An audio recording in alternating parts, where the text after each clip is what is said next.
Trilogy, though. I wouldn't even say trilogy. Third. Well, this is what I would call as the Caesar cycle, and then the idea is that the franchise will continue with more stories that take us closer and closer to that world that we know from the Planet of the Apes from the 1968 movie. So you're moving towards that sort of iconic Statue of Liberty. Well, no, I don't think. To me, the idea is never to redo that movie, but instead to use that as a trajectory that is the opportunity to tell a lot of epic stories that tell us how we got from here to there, which is a cool thing to do.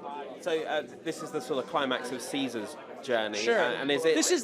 This is the struggle and the test that he must pass in order to become the seminal figure in ape history, to become like an ape Moses. It's like a biblical war epic based on this ape. It's pressure to get to that epic moment, the battle that we've been waiting for over the last two movies. Sure. I mean, did you always have that mapped out in your head? How are you going to go with this battle? I think, to me, the through line has always been Caesar and the challenges that Caesar must go through. And the concept of this movie was always that, the end of Dawn leaves us on the precipice of war, and the war story that I wanted to tell was not just a war story between two species, but really the war within Caesar's heart.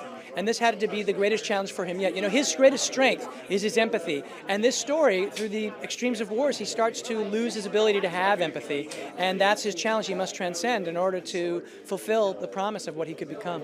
That's always been the great thing about this franchise, certainly the last sort of two movies, the fact that you have the summer tentpole action movie that actually is all about story and not about That's the best part about it. I mean, the thing about it is that I consider myself so privileged to be part of this franchise because, there's a lot of summer spectacle that, movies have, like the giant action sequences or superpowers and all of these special, amazing powers that these characters have. But the spectacle in this story is that these are apes that you relate to emotionally, and that is a very uncanny and singular experience. And to me, that enables us to hold a mirror up to ourselves and to tell the kind of stories that we wouldn't be able to tell, save for the fact that these are certainly not in a summer blockbuster. We couldn't tell a story like this, but we get to, and so I feel really lucky.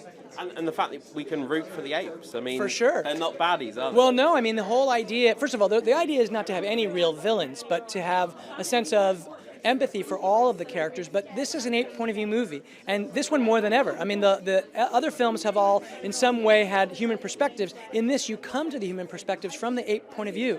You learn about Woody and just what he's gone through Caesar's eyes. So as he starts to see him humanized, so do we. And the whole journey is about us, really in this case, feeling through and being the apes. Why is it so difficult to marry that spectacle with story? Why do so many movies fail at that, do you think? I don't know. I can't say. I just know that this one, there's a particular opportunity because of the metaphor. And I think that's for me what's exciting about genre films is when you can use the metaphor as something that relates to real life, to human condition. You're off to do Batman, of course, yeah. But are you going to be attached to this still, do you think? Yeah, I certainly hope so. We're talking about all that, but I love this franchise, and I would never want to leave it. So. And let's just final word on Batman. Ben Affleck, is it happening? Is sometimes? Yeah, we're just beginning the whole. I finished this movie about 8 days, so literally we're only now beginning. So are you looking at Ben? Is he going to keep the role, do you think? Well, yeah. I mean, right now that's exactly what's going on. Yeah, for sure. Cool. Good luck. Yeah, cool. Thank you very much. Yeah. Cheers. Thank you. Yeah.